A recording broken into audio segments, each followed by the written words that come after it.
It's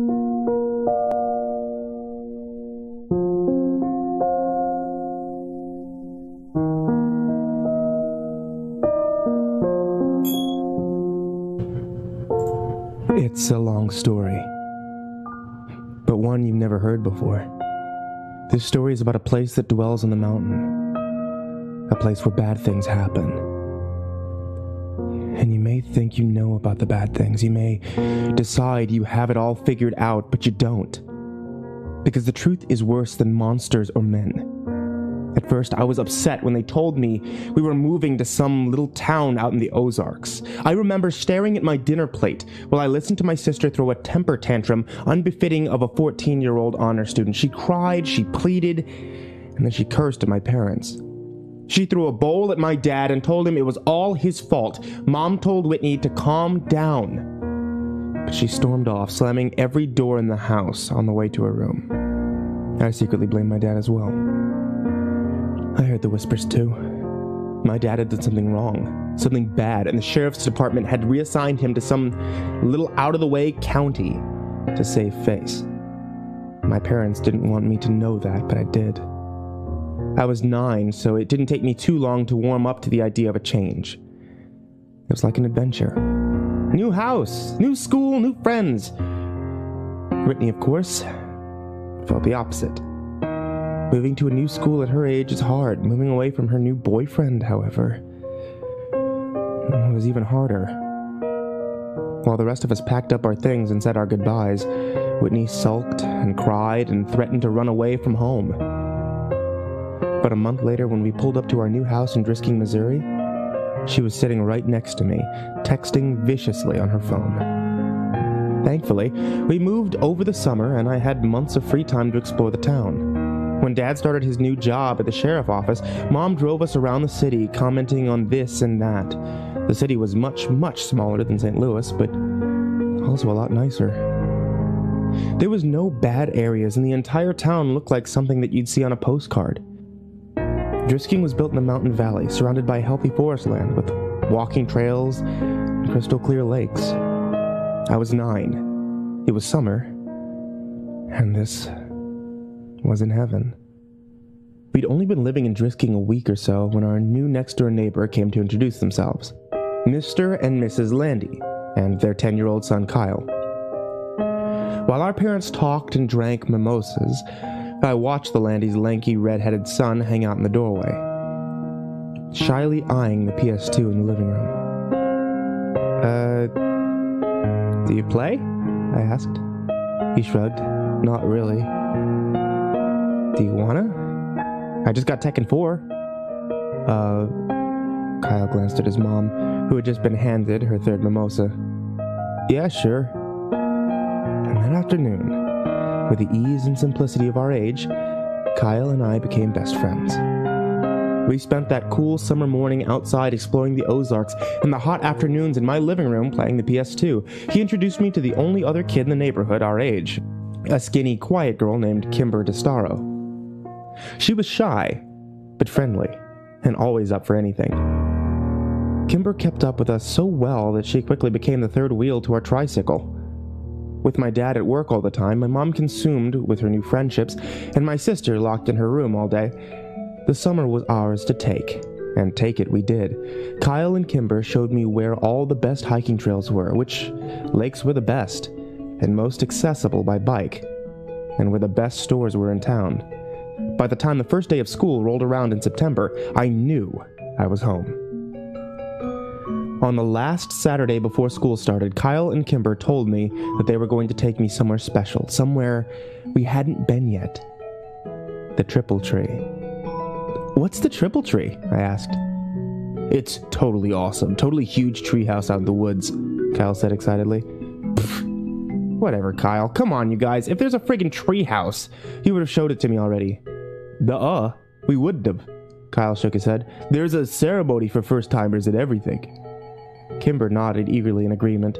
Her dark orange curls bounced off of her tiny shoulders. Yep, it's true, Sam. If you enter the treehouse without the proper ceremony, you'll disappear and then you'll die. My face fell.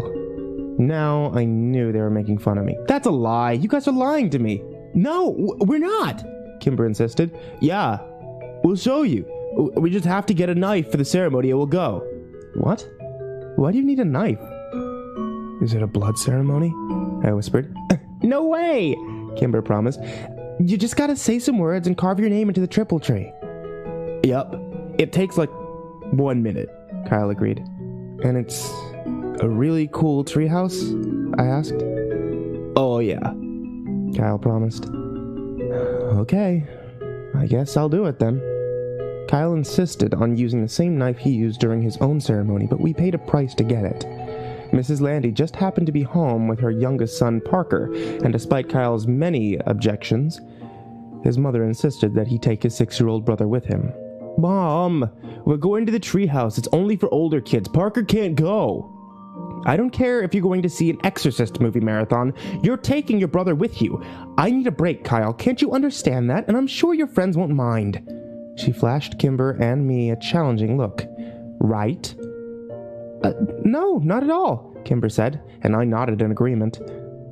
Kyle made a loud, dramatic sigh and called his brother. Parker, put on your shoes. We're leaving now. I met the youngest Landy several times before and found that he was unlike his older brother in looks and in disposition. Where Kyle was a wild, excitable fireball with hair to match, I found Parker to be an anxious, fidgety boy with small eyes and dark brown hair. We got on our bikes and made our way to a lesser-known hiking trail a few miles away. I'd asked before where the trail led when we'd ridden across it several weeks before, and Kyle had given me the underwhelming answer of nowhere interesting. We pulled up to the trailhead and leaned our bikes against the wooden signpost which read, West Rim Prescott Ore Trail.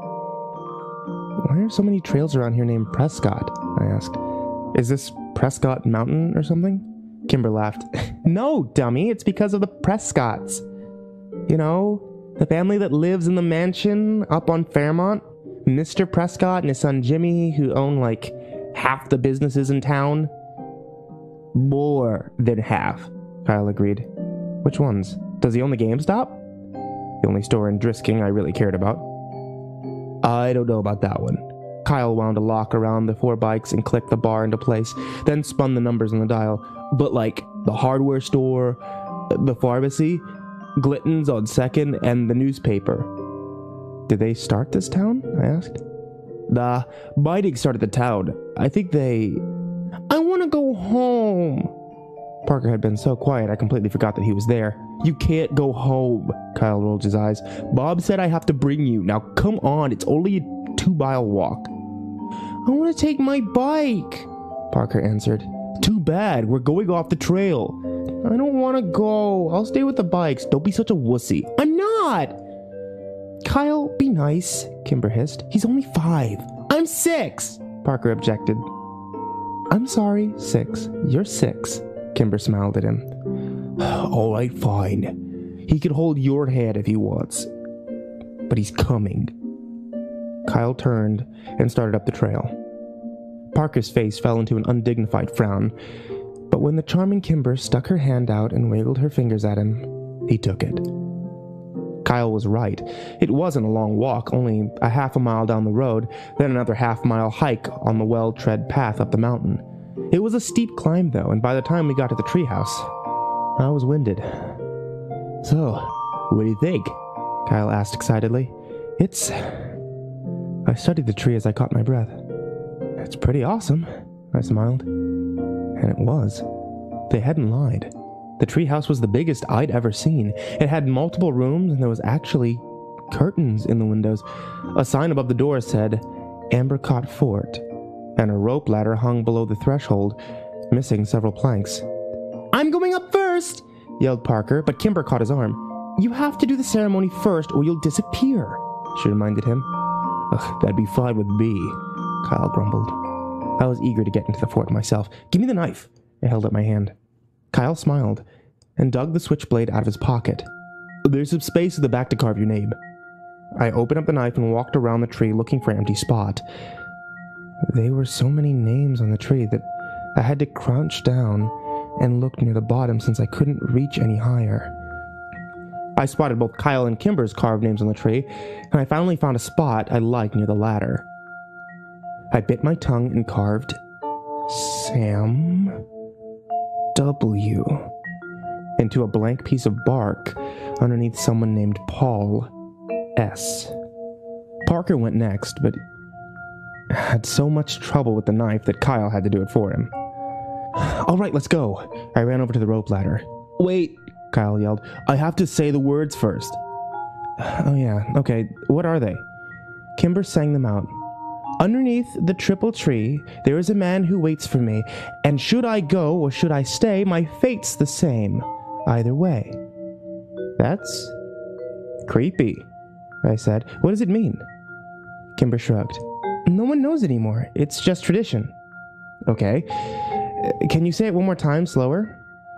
Once Parker and I had recited the poem, we were ready to go. I climbed the rope ladder first and took stock of my new surroundings. The treehouse was more or less empty. Just a dirty rug here and there, and some trash, old soda cans, beer cans, and fast food wrappers. I went room to room, 4 in total, and found nothing of real interest until the last one. An old mattress lay in the corner, and piles of musty, ripped clothing scattered the floor. Did a hobo live here? I asked. Nah, this room has been like this for as long as I can remember, Kyle said from the doorway behind me. It smells gross, I said. Kimber walked up to the threshold, but refused to go any further. It's not the smell that freaks me out. It's that. She pointed up to the ceiling, and I raised my eyes to read what was written there. Road to the gates of hell. Mile marker 1. What does it mean? I asked. It's just older kids being dicks, Kyle said. Come on, I'll show you the best part of the treehouse. We walked back into the first room, and Parker looked up at us and smiled, pointing down to what he'd clumsily carved into the wooden floor. Fart, Kyle read. That's hilarious, Parker. He rolled his eyes, but his little brother didn't pick up on the sarcasm and smiled proudly. Kimber sat down on the floor next to Parker, and I sat on his other side. Kyle took the knife from his brother and then walked across the room and wedged the blade between 2 planks of wooden wall. He pushed, and the board gave, opening up a small secret compartment in the wall. Kyle took something out and pushed the plank back in until it was flush with the others. Check it out. He turned around and proudly held up 2 cans of Miller Lite beer. Whoa, I said. Ew. Warm beer? That's gross. How did you even know it was there? Kimber asked. Phil Saunders told me. Are we gonna drink it? I asked. Oh yeah, we're gonna drink it. Kyle came and sat down in our circle, popped open the first beer and offered it to Kimber. She eyed it like he was trying to hand her a dirty diaper. Oh, come on, Kimmy. Don't call me that! She yelled at him, then reluctantly took the open beer. She smelled it and made a face, then pinched her nose and took a small swig. Kimber shuddered. That's even grosser than I imagined. I don't want any! I'll tell Mom! Parker said quickly as the beer passed in front of him to me. Good, 'cause you ain't getting any, Kyle promised, and you won't tell Mom shit. I put on my best poker face and took a long, deep swallow of the warm beer before I had the chance to smell it. It was a poor decision, and when I retched, the foul yellow liquid went all over my shirt. Oh man, now I'm gonna smell like beer. We spent the next hour and a half drinking the 2 cans of Miller Lite, and after a while, the taste grew more tolerable. I couldn't tell if I was becoming a man or actually getting drunk. I hoped it was the former. When the last drop of the last beer was consumed, we spent 20 minutes trying to determine if we were drunk. Kyle assured us that he was wasted, while Kimber wasn't sure. I didn't think I was, but I failed all of our drunk tests. Kimber was in the middle of reciting the alphabet backwards when a loud, metallic grinding suddenly pierced the calm mountain air like a gunshot. Kimber stopped talking, and we spent a few minutes staring at each other, waiting for the noise to end. Parker curled into Kimber and put his hands over his ears. After what seemed like a whole 10 minutes, the sound ended as suddenly as it had begun. What was that? I asked, and Parker mumbled something into Kimber's sweatshirt. Do you guys know? I tried again. Kimber stared at her feet as she crossed and uncrossed them. Well? It's nothing, Kyle answered finally. We hear it sometimes in town. It's not a big deal. It's just louder up here. But what's making that sound? Baraska, Kimber whispered without taking her eyes off her feet. Who's that? I asked. Not who. Where? Kyle answered. It's a place. Another town? No, it's just a place in the woods. Oh. Bad things happen there, Kimber said, more to herself than to me. Like what? Bad things, Kimber repeated. Yeah, don't ever try to find it, dude, Kyle said behind me, or bad things will happen to you too. But like, what bad things? I turned around. Kyle shrugged and Kimber stood up and walked over to the rope ladder. We'd better go. I have to get home to my mom, she said.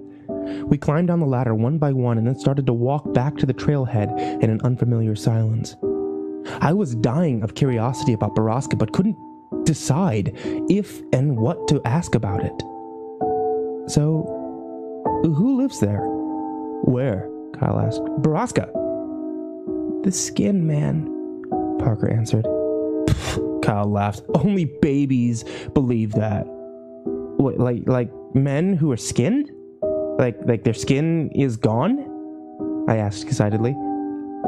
Yeah, that's what some kids say. Most of us stopped believing in that, though, when we turned double digits, Kyle said. I looked back at Kimber, who was still 9 like me, but she was staring down the trail, ignoring us. That seemed to be the end of the conversation, and by the time we reached our bikes, the awkwardness was gone, and we were giggling, trying to decide if we were too drunk to bike home. School started 2 days later, and I'd completely forgotten about Baraska. When my dad pulled up the curb to drop me off that morning, he locked the doors before I could get out. Not so fast, he laughed. As your father, I get the privilege of giving you a hug and telling you to have a good first day of school. But Dad, I gotta go meet Kyle by the flag before the first bell. And you will, but give me a hug first. In a few years, you'll be driving yourself to school. Let me be your dad while I still can. Fine, I said, exacerbated, and leaned over to give my dad a quick hug. Thank you. Now go meet your friend. Your mom will be waiting here to pick you up at 3:40. I know, Dad. Why can't I take the bus like Whitney? When you're 12, you can take the bus. He smiled and unlocked the doors. Until then, I get to drop you off in the mornings. If you think it'll make you look cooler, you can ride in the back seat behind the cage. Dad, just don't. I threw open the door of the cruiser before he could say anything more and ran as he laughed behind me. Kyle was already waiting for me at the flagpole, and he found Kimber too. Dude, you almost missed the bell, he yelled at me when he first saw me. I know, sorry. Whose class are you in? Kimber asked. She was wearing a red sweater and leggings with frogs on them. Her curly orange hair was brushed into little ringlets, and her lips were pink and shiny. She'd never looked prettier, and I was surprised to realize I'd never really seen Kimber as a girl. Mr. Diamonds. Me too, she said cheerfully. Lucky, Kyle scoffed. I'm with Mrs. Verdi. Only 2 fourth-grade teachers, and I get the crappy one. Kimber grimaced. Yeah, my mom had her when she was a kid. What's wrong with her? What did she say? Just that she's strict and gives out homework on the weekends. On the weekends? Fuck! Excuse me, Mr. Landy? I immediately recognized the tall man that had suddenly appeared behind the white-faced Kyle. Sorry, sir. I meant Dag. Kimber giggled. I'm sure you did. He nodded. Hi, Sheriff Clary. Even though I'd only met him a few times, I liked my dad's boss, and he liked me. Oh, hello, Sammy. Are you excited for your first day? Sheriff Clary crossed his arms in front of him and widened his stance imposingly, but gave me a wide smile. Yes, sir, I said, and then added lamely, what are you doing here? I'm giving a presentation to the 5th and 6th graders about safety when walking to and from school. Yeah, gives it every year, Kyle muttered. Cool, I smiled. Sheriff Clary nodded at me and then turned and walked away. I looked around, confused. Where's Kimber? She took off. She's annoyingly on time to everything. And as if to illustrate his point, the bell rang. We both ran up the stairs and inside. I walked into class and saw Kimber had saved me a spot next to her at the back. Mr. Diamond, a short, round man of 40 or so, nodded at me when I came in. "Mr. Walker, I presume?"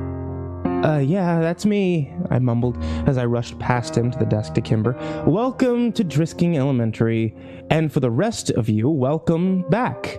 Go Grizzlies!" The class echoed a reluctant and subtle, "Go Grizzlies!" Kimber introduced me to the other kids in the class throughout the morning.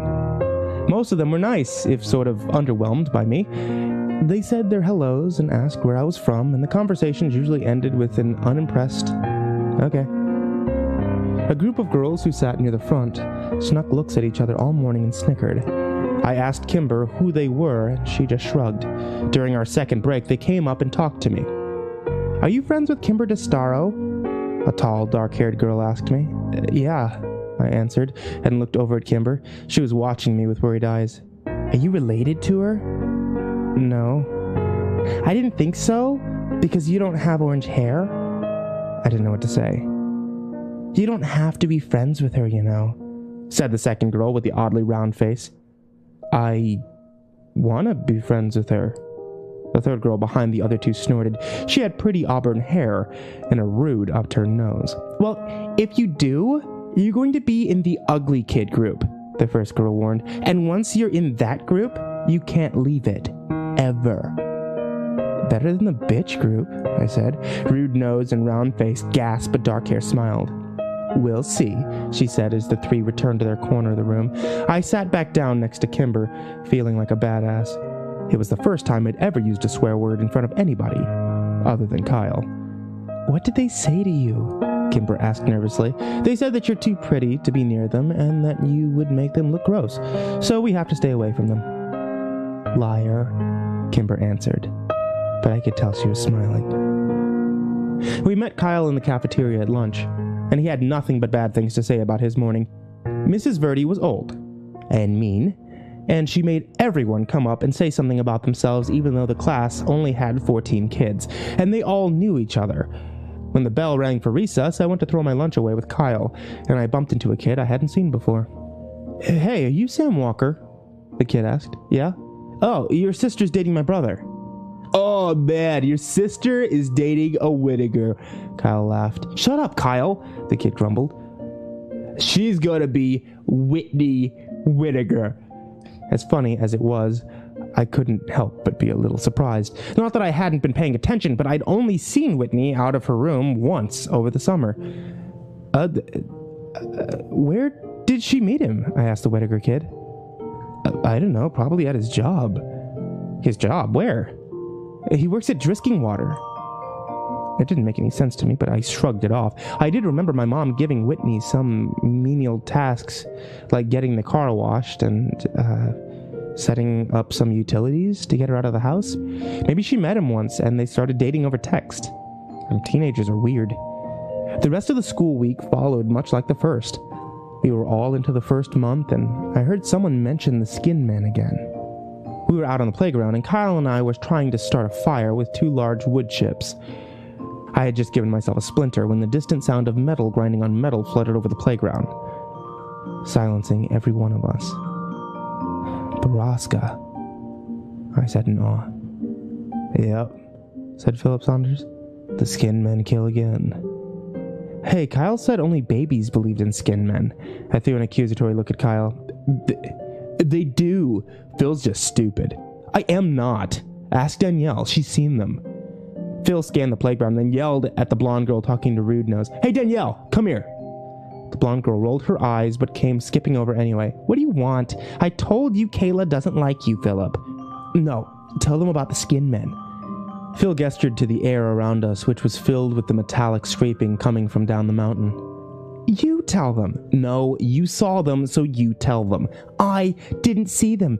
Paige saw them."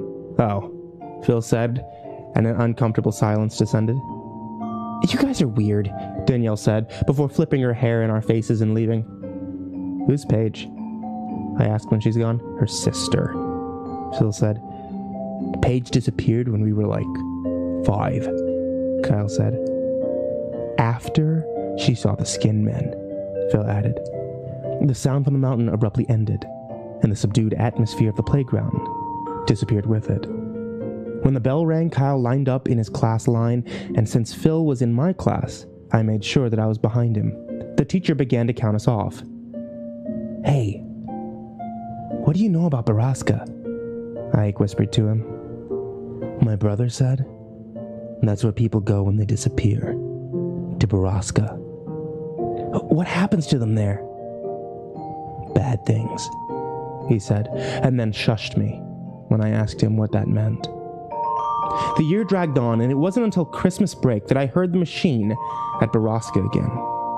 It was December, and there was a thick blanket of snow on the ground, which only served to amplify the noise from the mountain. I sat in my room listening to it for a few minutes, trying to decide what was happening in the place that bad things happen. I saw my dad's cruiser pull up out the window and went down the stairs to greet him. As I passed my sister's door, I heard her giggling in that annoying teenager girl kind of way, and I cringed. I hoped Kimber never got like that. "Dad!"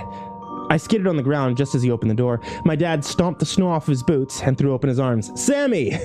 How many years has it been?" he joked. It was true. I hadn't seen much of my dad lately since he was working so much. Doing what? I didn't know, since this was the quietest, lamest town ever. Mom thought the sheriff was grooming Dad for his job since Clary was so old, and Dad never really agreed or disagreed with him. He'd only been in the department 7 months after all, and he doubted people in the county would vote for him. "Hey, Dad, do you hear that? That, machine sounding noise?" "Yep.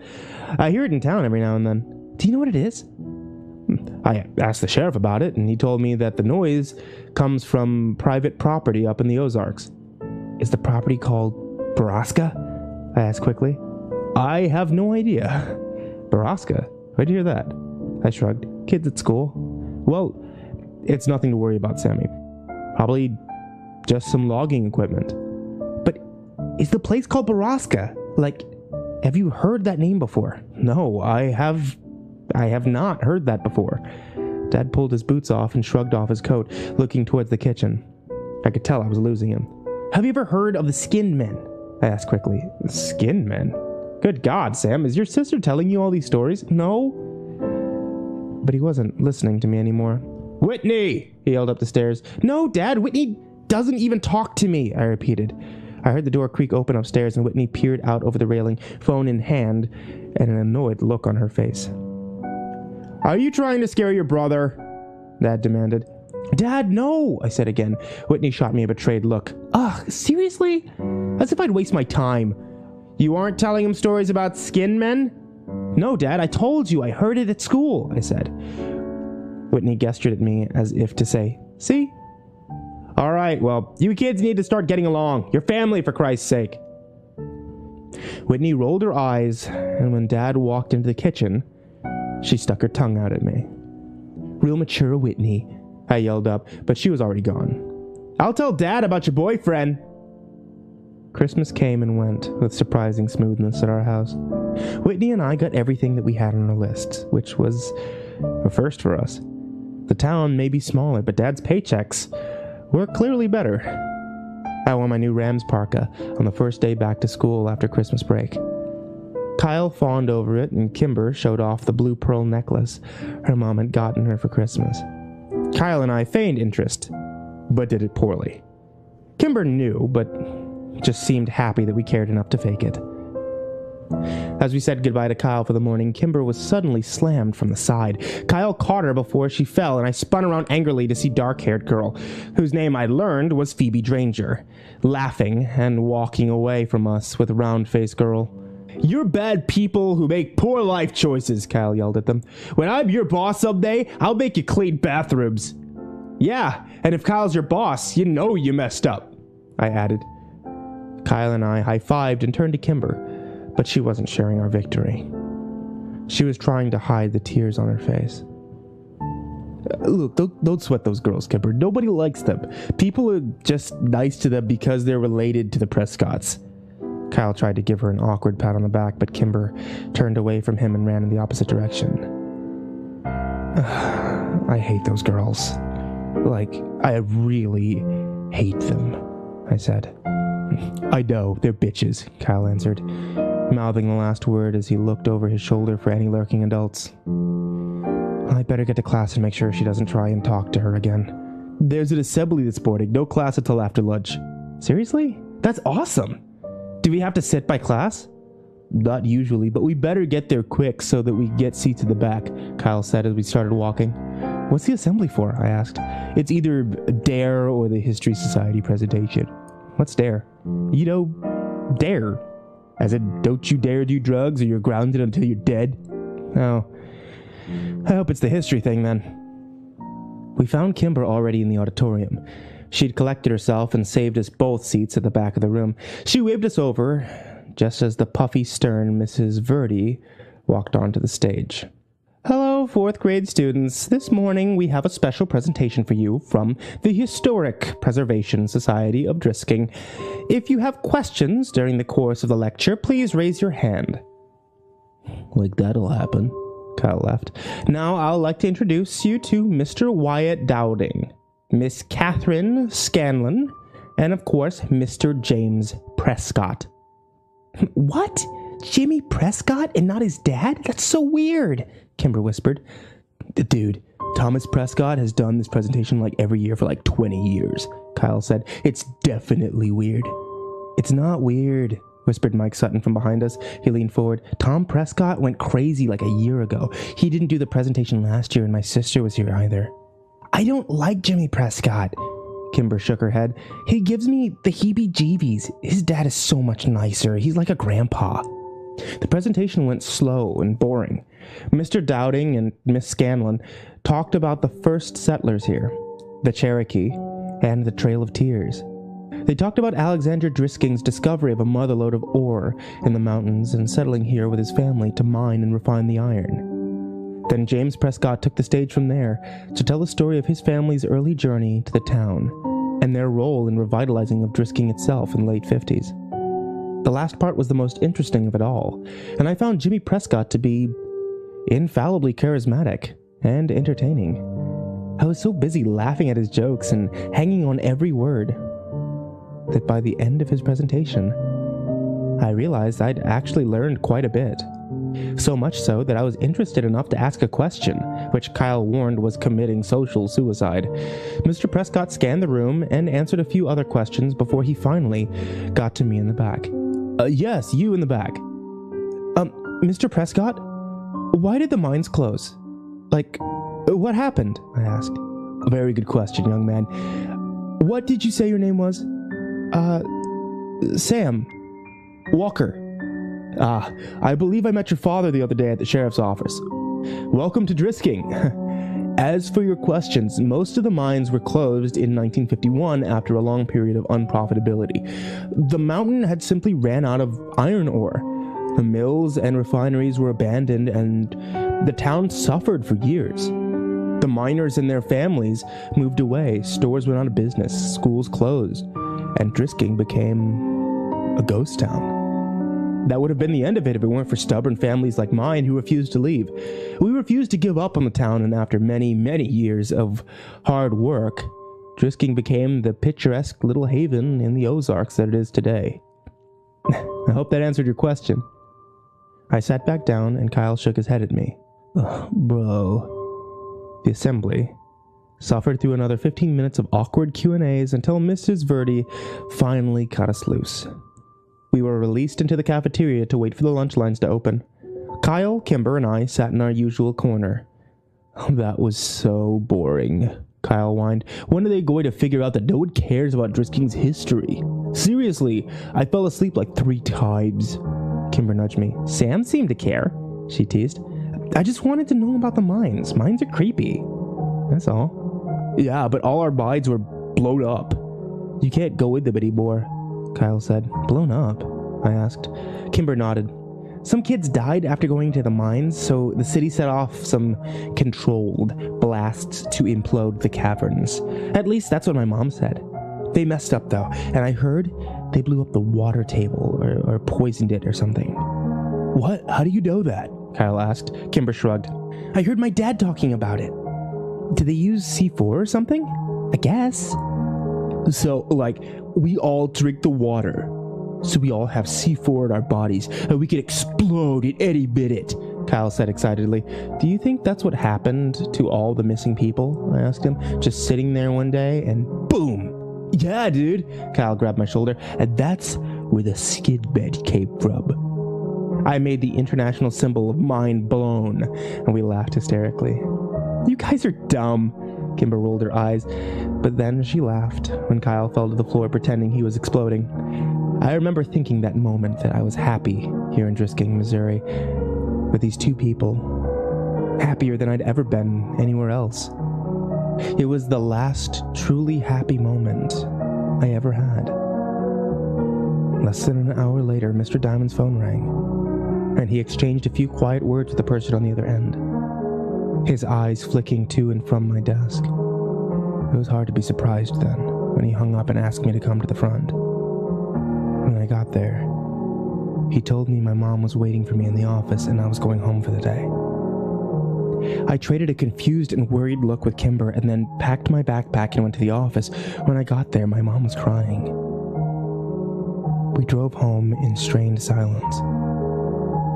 I was too afraid to ask what was wrong. Mom parked the car a block from our house, which was blocked in by several police cars. When an explanation didn't come, I broke the silence myself. Is it Dad? I said quietly, holding back tears. No, honey, Dad is fine, she whispered. Then what happened?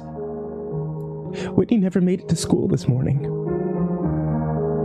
Her voice broke over my sister's name. Oh, no, Mom, I think she ditched, I said quickly. I saw her leave this morning, and it was really early, like 6. She was with her friend, Pete Whittaker, and that kid, Taylor. We know about all that, Sam, but they made it to school, and Whitney wasn't with them.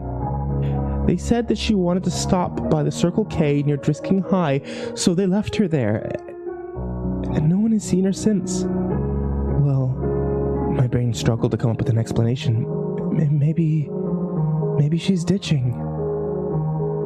No, honey. My mom put the car back in drive and drove up to our house, parking behind a police cruiser.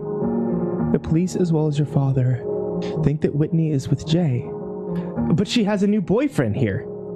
We found all her books on the floor of her room this morning and half of her clothes gone along with some cash of your dad's. But right now we think that she's hitched a ride to St. Louis and that she's with Jay. The sheriff's office is trying to contact the boy's parents now. Whitney, run away. Anyone who knew my sister knew that she was prone to dramatics and empty threats. Plus, she was dating Chris Whittaker's older brother, Pete. I was sure of it.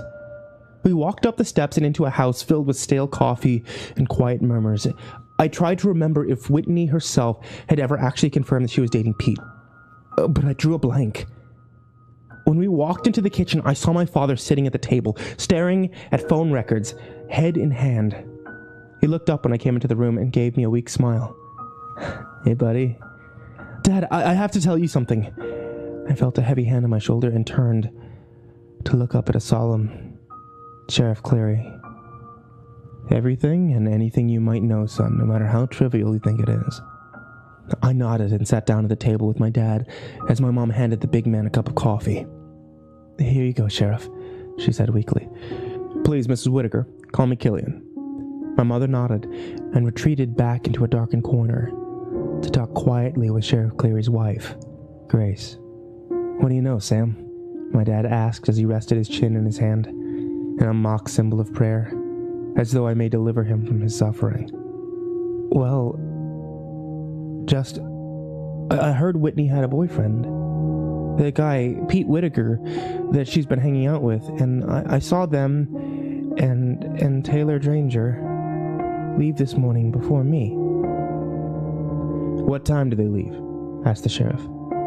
I don't know, like before 6? He nodded. That matches the statement of Taylor Dranger and the Whittaker boy. My father's head sunk lower into his hands, and I knew I let him down. But, I rushed, I don't think that she went back to St. Louis because she was dating Pete, and I don't think that she wanted to be with her boyfriend back home anymore. I understand that, son, but a teenage girl's mind is a complicated thing. My officers are trying to get a hold of the boyfriend's family back in St. Louis. Cleary nodded to my father. Now, why don't you head up to your room and let us work, Samuel? I looked up at him in surprise. What? No, I want to stay down here. I can help.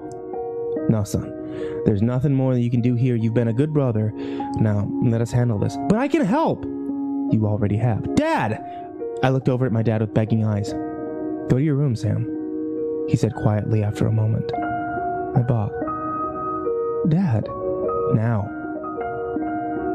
I was so angry. I did the only thing that I could do to make my rage known. I stomped upstairs, I slammed the door, and then sat on my bed in disbelief. The tears came then, and I laid there, feeling helpless, worthless, scared for my sister. I thought about all the places Whitney could be. Was she scared? Was she alone? Was she dead? When the sun began to set, I finally got out of bed and went to check my email. I was expecting lots of messages from Kimber and Kyle, but there was only one. Did she go to the treehouse? I sat there staring at the computer screen for almost a minute. Kimber's words from last fall echoed in my brain. If you enter the treehouse without the proper ceremony, you'll disappear, and then you'll die.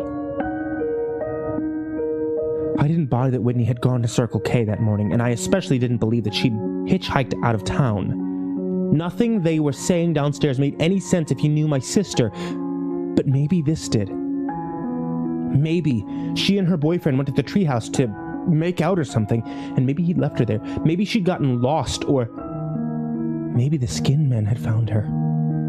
That was the worst thought of all.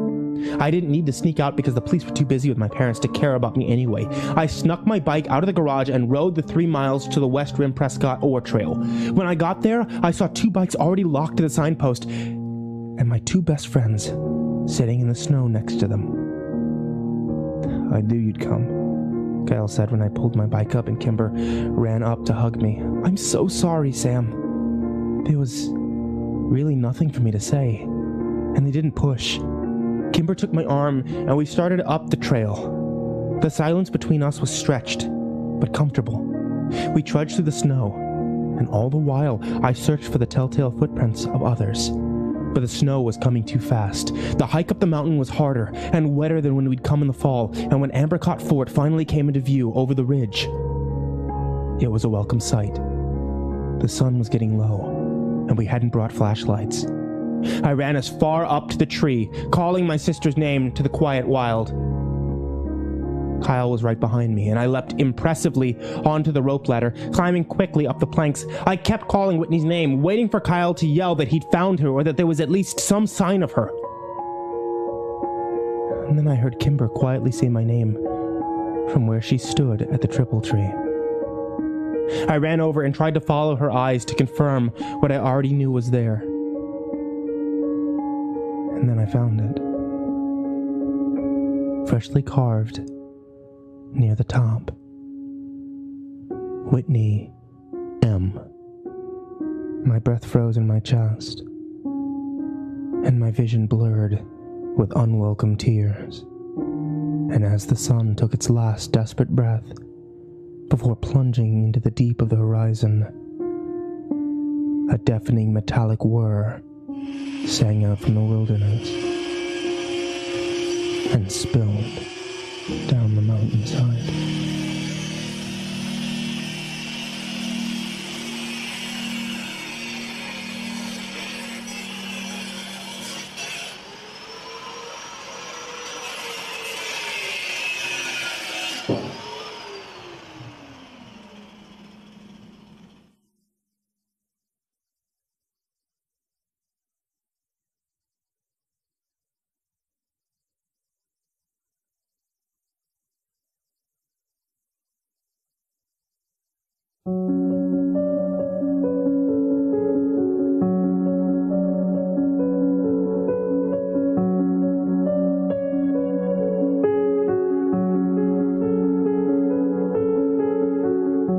Underneath the triple tree, there is a man who waits for me. And should I go, or should I stay? My fate's the same, either way. morning. The words faded back into the ether, and I awoke with a start. Jimmy Prescott was lounging against the wall near the door, an amused yet disapproving look on his face. Shit, sorry, Mr. Prescott, I didn't hear you come in. You know, I worked here when I was a kid, too. I installed the bell on the door for this very reason. Didn't seem to wake you up, though, he laughed. I mumbled another apology and idly straightened a stack of business cards in front of me. Late night? Kinda. Very. I hope you weren't out at all the bonfires with all the other underage drinkers. No, sir. Yep. Good. Anyway, I'm just here for my lunch. I'll take a Parmesan chicken with avocado and rye. Yes, sir. Happy that the conversation was over, I walked over to the sandwich counter and unwound the twisty tie from the rye bread. Jimmy Prescott stepped back from the counter and idly studied the picture on the wall. Though he'd seen them 1,000 times before, more of the photos were of the Prescott family, taken over the last century. I'd always thought it odd decor, but then the shop was named after them after all. Is Mira here? Prescott asked as I wrapped up his sandwich. She's in the back. Ah, I thought she'd still be in St. Louis. Well, when you're finished, would you mind getting her for me? Shit. Yes, sir. I handed him his sandwich and went to the back to find Mira. She was in the office, furiously punching the keys on her accounting calculator. Mira, Jimmy Prescott is out front. He wants to talk to you. She turned and gave me a dubious look. Did he say what about? I shook my head. Okay, she sighed. You can go home for the day, Sam. But, are you sure? I still had 3 hours on the clock. He's the only customer we had since we opened. Don't worry. I'll pay you for the whole day, kiddo. Thanks, Mira. Good luck, I guess. I gave her a sympathetic shrug, and she patted my arm. I didn't know how she did it. Mira was perhaps the most burdened and stressed out woman in all of Drisking, but she never failed to be unbelievably kind. There was a hopelessness about her, a sadness that she hid very well. I left the store out the back door, so I wouldn't have to see Jimmy Prescott again. His weird, yellowed amber eyes always set me on edge. Not to mention, he was a total tool. I hopped in my car and texted Kyle that I was off work. He answered immediately and told me to come meet him. I happily whipped my apron off over my head and threw the car into reverse. Crystal Lake was my favorite place in all of Driskin. I had to park almost a mile away since the lake was so packed. I eventually found Kyle and Kimber sitting on a rock that jutted out over the beach. Kimber was sunbathing in a blue floral bikini, and Kyle was wearing his no one can tell where my eyes are looking sunglasses. What'd I miss? I asked, sitting next to Kimber. Not much, she answered, stretching and sitting up. Just more beer. She dug into the cooler behind her and tried to hand me a blue moon. Ugh, no, I waved my hand away. Got any Excedrin? Oh no, Kimber gave her I'm sorry pout. Okay then, I'll just take those sunglasses. I held up my hand to Kyle, who looked back at it in horror. What? No, fuck off. Oh, come on, Kyle, give him your sunglasses. Sam didn't get to sleep off his hangover like we did. I smiled at Kyle, and he tightened his lips. They both knew exactly what I was doing. Kimber stroked Kyle's arm in encouragement. Please, she asked. Fine, he said, and shoved his blue blockers at me. I put them on and sat back, turning my head to watch the girls on the beach below. Phoebe Dranger, dark-haired girl, was there lying on a towel next to Roundface and giggling. It still seemed unnatural to me to see the two of them without Rude Nose. The three had been inseparable, working as fluidly together as the gears in a watch, until Christy had fallen in love with some college kid and run away. So, why'd you get out of work early anyway? Kyle asked. Prescott came in. Ew, Kimber squirmed. He totally freaks me out. He's been staring at me since, like, 5th grade. Next time he stares at you, let him know I'll knock him the fuck out. Kyle has always been protective over Kimber, but ever since they'd started dating, it got like 10 times more unbearable. Kimber winked at him. So, what did he want, Sam?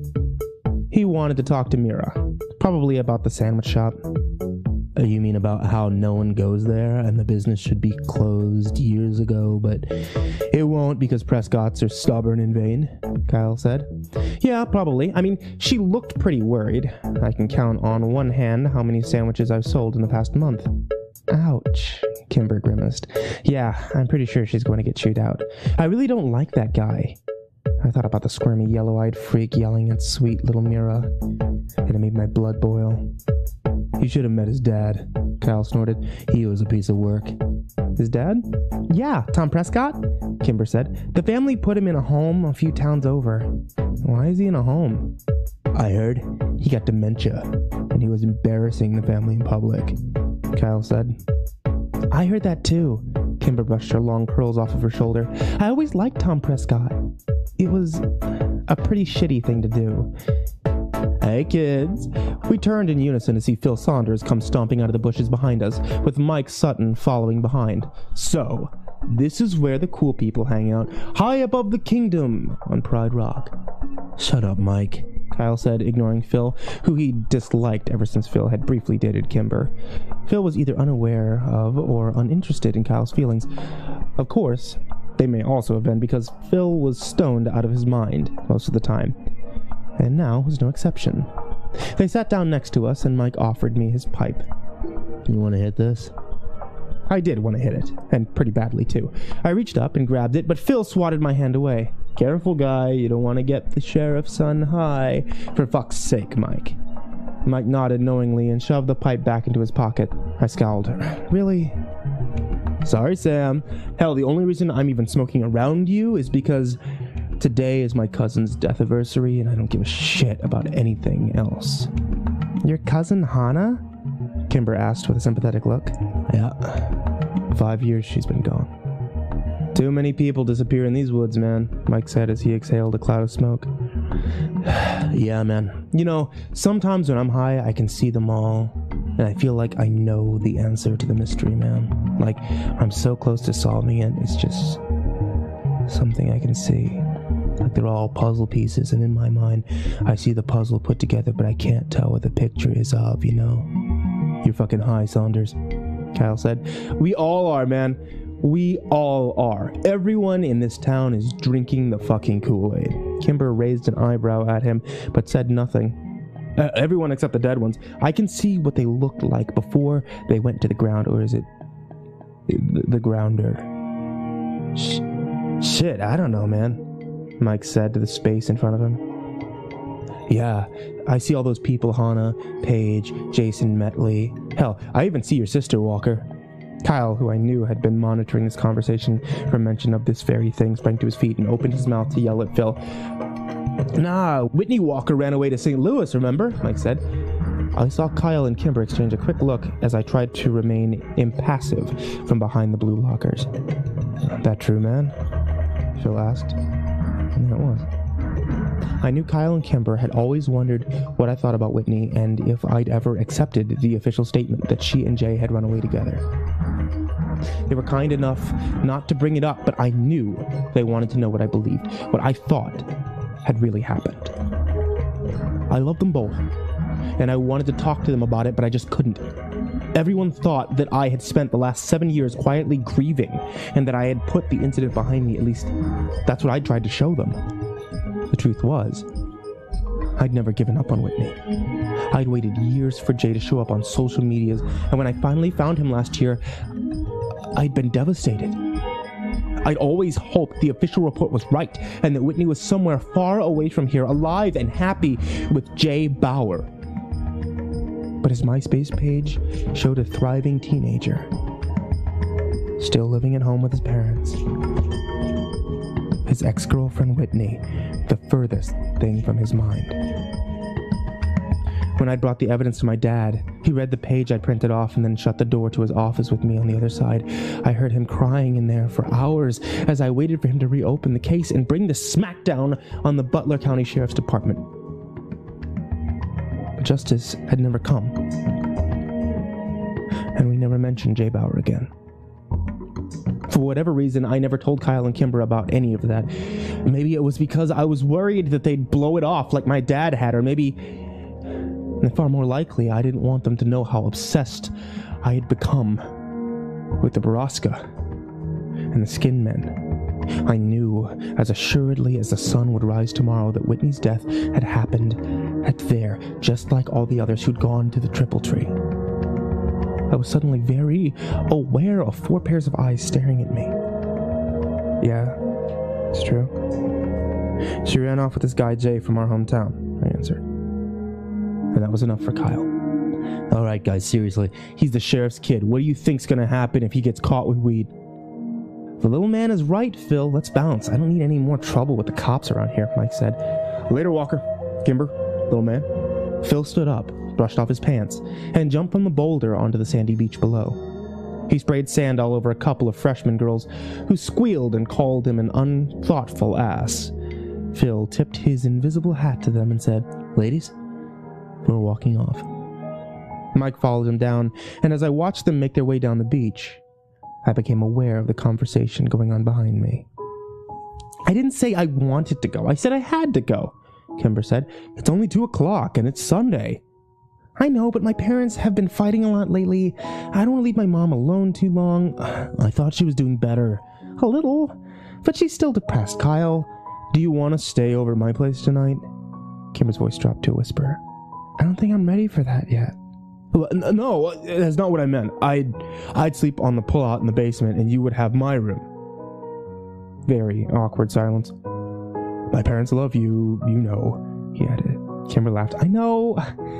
I just want to be there for my mom right now. But thank you, sweetie. And then the absolute disgusting sound of my best friends kissing. I would never get used to it. On that note, I'm out of here too. I stood up and gave them both a shaming look. Oh, come on, Sam, don't be jealous. We'll find you a girlfriend someday, Kyle joked. I really don't need your help with that, I muttered, glancing down the beach to where Emmeline Adler was sunbathing. I'll see you guys tomorrow. Last week of school, Kimber yelled at my retreating back. Thank God. Tomorrow was the last Monday of the school year, and while I should have been thankful my sophomore year was ending, I wasn't. The summer meant no distractions, more time to think, and even more hours of boredom at Prescott Artisan Sandwiches. But I wasn't looking forward to tomorrow for another reason. Besides it being Monday, it was also sophomore ditch day. My dad had caught on to that several weeks ago and warned me to set a good example and go to school that day. Sometimes I really hated being the son of a cop. Kimber and Kyle were sympathetic and had offered to share in my misery. I had, of course, said yes, much to Kyle's sadness. As I'd expected, my dad was waiting for me when I got home. We shared a brief, strained conversation about our respective days. Then he finally got to it. Remember, Sammy, we're cracking down on truancy this year. I want to see you in school tomorrow. Yeah, I got it, Dad.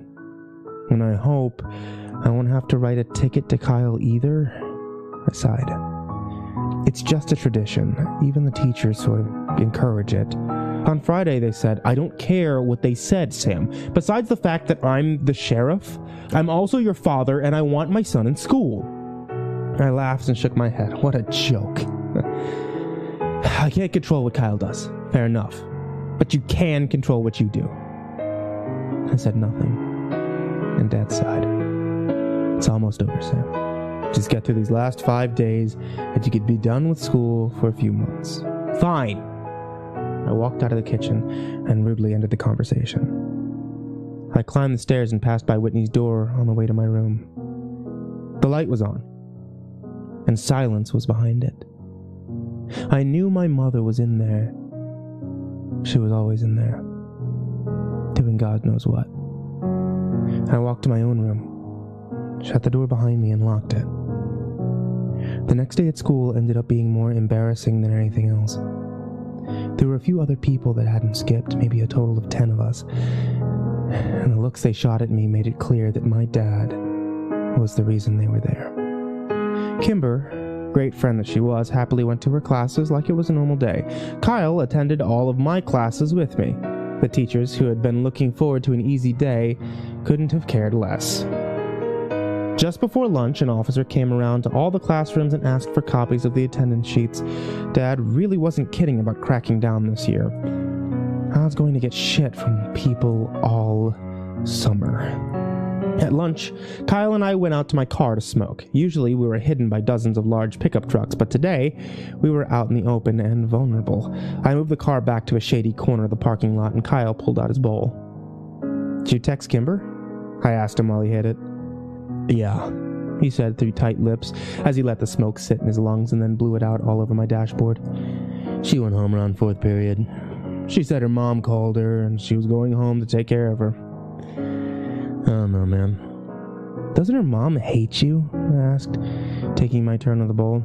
"Yeah, I mean, that's a fairly new development ever since Kimber and I started dating, but I'm pretty sure she's always hated me and just hid it before. Now that she's all depressed or whatever, she doesn't give a shit." It was hard to picture anyone hating Kyle. Why can't Kimber's dad take care of her? "I don't know." I hit the pipe again. "Hey man, let's not go back today," Kyle said. "You think?" I asked. "Yeah, I mean, you put in 4 periods, you've been a good son, and Officer Dickass has already come around and collected the attendance sheets." "Dickass? Really? You're better than that, man." "Officer Ass Dick." "You're fucking baked, Kyle." "Seriously, man, let's go." I thought about it a second. Kyle was right. I'd done my duty as a son, and if I left now, I'd have enough time to go to GameStop before work. Fuck it. I turned on the ignition. Kyle sat up in his chair, rolled down the window to clear out the smoke. "Hey man, can you drop me by Kimber's?" "Sure, but how are you gonna get home?" "Can you come get me after work?" "What if her mom throws you out again?" Kyle rolled his eyes. "That was one time." "Why can't I just drop you at home and you can take your own car?" "It needs new tires." "New tires, of course." What Kyle really meant was that his insurance had lapsed and he didn't have any money for gas. He'd bought the car last summer after working double shifts at a convenience store for half a year. It was an okay car, newer, but I knew he'd only wanted it to impress Kimber, something he'd vehemently denied. Had it worked? Not in my opinion. They'd started dating in the fall, and Kyle quit his job to spend more time with her. Kimber didn't seem like the kind of girl to be impressed by a Pontiac Bonneville, but Kyle was convinced that's how he won her over. I was sure all the car had really done was give him the confidence to ask her out, and now that its part in their romance ended, the car sat in the garage of the Landy home, collecting dust instead of memories. GameStop didn't have what I wanted, and neither did Drisking Games and Media. Since I had nothing else to do, I decided to show up to work early, and hoped that Mira would let me leave early too. I parked in front and walked in the door. Unsurprised to see no one at the front counter. There were only 3 of us that worked at the shop, and sadly, I never got to see the other girl, Emmeline, who worked on the days I didn't. This was disappointing to me since she was half the reason I'd applied there in the first place. I went into the back to tell Mira that I was there and found her slumped over her desk on a pile of receipts and paperwork. It wasn't an unusual way to find Mira, but something seemed different today. I immediately felt a disturbance in the force. But before I could run away, she turned towards me and I saw I was right to flee. Mira was crying. Are you... I'm sorry, she said quickly, wiping her eyes. "Is it 4 already?" "No, it's 2:15. I just thought maybe if I came in early, all right, it's your ditch day." Mira wiped her eyes only to have them fill with tears again. "I don't understand, Sam. This store has been operating in the red ever since I was hired to manage it. What am I doing wrong?" I don't know," I offered lamely. The instinct to escape, never stronger. "No one comes in here. Ever. And Mr. Prescott refuses to let me put signs up to advertise. He says they're unsightly, but how does he expect me to pull in business? I need this job, Sam. God, I must have looked like a frightened deer, because when Mira glanced over at me, she seemed to suddenly collect herself. "Go ahead and go out front. I'll do your time card." She didn't have to tell me twice. I really liked Mira, and I hated seeing her like this. The front didn't end up being much better. I could hear Mira crying over the store's dated music track. Her sobs went from painfully audible to muffled whimpers.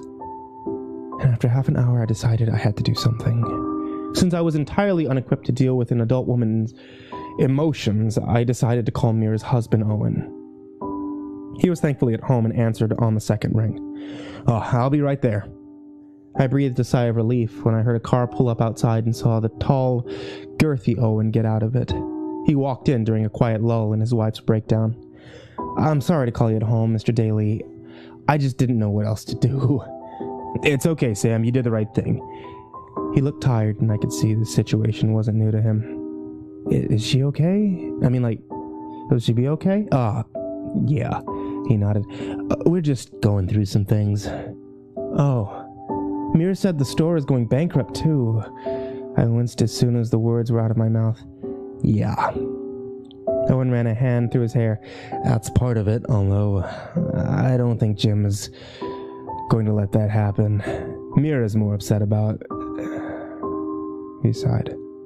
"Has Mira told you about her, appointments?" No. Well, we've been trying to get pregnant for years, long, painful years. It's just so goddamn important for her to have a baby, and she blames me for our problems." He walked around the room, staring at the pictures, not really talking to me anymore. "I understand why it's important to her. I just don't understand the obsession with it, Because she's the last one in her family, because she's the last McCasey on the planet. I mean, does she even realize that our baby won't be a McCasey? He'd be a Daly. I tell you, Sam, never marry a woman with a crazy father and 4 dead uncles. They develop these obsessions with lineage and 4 dead uncles. What? Oh yeah, the famous ones, the 4 brothers who died in the Drisking mines. That only left her dad, and her parents were only able to conceive her, which leaves her as the last McCasey, and hope for the family line. So of course you see how this is all my fault. I looked at him blankly and sighed. "I'm sorry, kid. These aren't your problems, and they're way over your pay grade anyway. I'm just very stressed out these days." Our fertility issues and Mira's absolute abhorrence to our only other option. But how did they die? I was desperate to talk about anything else, and the story of Mira's uncles interested me. The McCasey boys? I don't really know. They died on the mountain somewhere. Oh, well, have you heard of the Skin Men? Skin Men? Yeah. I don't think so. What about Baraska? Owen Daly squeezed his eyes shut and pushed in on his temples with his fingers. What does Baraska have to do with anything? Owen? Mira's voice squeaked from the doorway. "Oh, baby, are you okay?" "Sam called the house. I wanted to it." "You do?" Owen said dubiously. "I called him." His eyes flicked over me, and I immediately looked away. Another conversation I didn't want to be a part of. "Sam, why don't you take off for the day? Mira and I will handle things here." "Okay," I mumbled and bolted for the door. Once I was in my car and backing away, I called Kyle. "Dude, fucking weird shit is going down in this town." "What happened?" "I can't explain it over the phone. Where are you at?" "I'm at Kimber's. Are you off work?" "Yeah, I'm coming to get you." By at Kimber's, Kyle meant sitting on the curb in front of the house, kicked off the property again. When I pulled up, Kimber came out and met us at the curb. "I'm so sorry, Kyle," she said. "She's really upset today. She wouldn't even let me leave the house to sit with you." "It's okay. Don't worry about me. I just want to make sure that you and your mom are okay." "We're okay, and my dad will be home soon. Text us when you get home and we'll come get you," I said. "I wish I could, but I'm babysitting tonight until 7:30. Maybe after that?" "Sure." Kyle and Kimber hugged goodbye, and then Kimber rushed back to her house as something crashed inside. "So, what's going on?" Kyle asked, taking a drink of a warm Dr. Pepper sitting in my cup holder. "You're still wearing your apron, Mira had a breakdown, I said, peeling it off. Really? What happened? I told Kyle the full story, giving particular attention to the 4 uncles. Yeah, the McCaseys, I heard of them. Didn't know Mira was one of them, though. I thought they were all dead. Yeah, she's the last one, so like, do you think that McCasey's deaths have anything to do with the other disappearances? It had been a while since I'd mentioned anything about Baraska, and Kyle choked a little on the Dr. Pepper. I don't know, man. I mean, maybe if the disappearance started around the same time. How can we find that out? Maybe the cops? There have to be police reports. Okay, but what if I couldn't ask my dad? Kyle shook his head. I don't know then. What about, like, records? The Historical Society people, maybe. Oh yeah, he said, nodding. We could try them. They're over on 2nd. They share an office with Drisking Arts and Antiques. I made a U-turn and started back towards them. Hey, why are we doing this? I'd known the question was coming. I'd hoped to have more answers myself before I had given him one. Just, Whitney, was all I could say. Kyle didn't ask anything more. The Historic Preservation Society of Drisking was at the back of the building, and we had to walk through the antique shop as the owner, Mr. Dranger, eyed us warily. At the end of a short hallway, we found a small room with 2 desks pushed together. One was empty, and the other was stacked high with books and folders of loose paper. We could hear someone typing behind the stacks. I cleared my throat. Hello? A small woman popped up from behind the desk. I recognized her as the same woman who had given us a lecture in 5th grade. Hello, how can I help you boys? She asked, walking out to greet us. Yeah, I have a few questions about Drisking's, history, I guess. Oh, great. Is this for an end-of-the-year report? Have a seat, boys. She gestured at the empty chairs sitting behind the other desk. I nodded at Kyle, and he sat down, looking uneasy. Yeah, it's for an essay that we have to write. Hey, I think you gave a lecture to us like 7 years ago at school. Oh, yes. I gave that lecture every year with Mr. Prescott, she smiled. Yeah, it was you and, like, one other guy, too. A bald guy, Kyle said, shifting uncomfortably in the wooden chair. Yes, that was my fiancé, Wyatt Dowding. He passed several years ago. Oh, Kyle said. So, Miss, Scanlon. But you can call me Catherine, she said. Catherine. I tried. I hated calling adults by their first names. We want to know about the McCasey kids. Oh, Catherine said, shaking her head. A dark part of history there. But still history, nonetheless. Yeah. So, when did that happen? And how did they die? Kyle added. Well, they didn't die. I mean, certainly perished in the mines, but their bodies were never recovered, so we don't know the answer to that. I would think dehydration, starvation, and exhaustion killed them within days of getting lost down there. And, to your second question, it was 1953, I believe. And the mines closed that year? Well, actually, the mines officially closed the year after. There was a legal spat between the city and the Prescott family who wanted to leave the mines open until the bodies were found. The city won, and the mines were condemned. Wait, why did the Prescotts care? Don't you want to write this down? Catherine asked. Kyle tapped his head twice with his finger. Catherine shrugged and continued. Well, the Prescott and the McCasey family were closely related.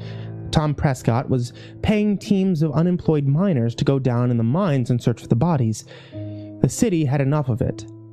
The mountain was unusable, and they didn't want any more deaths. The mines had been abandoned years before and were structurally unsafe. After the city banned the recovery teams from the mines, members of the Prescott family started going down there themselves.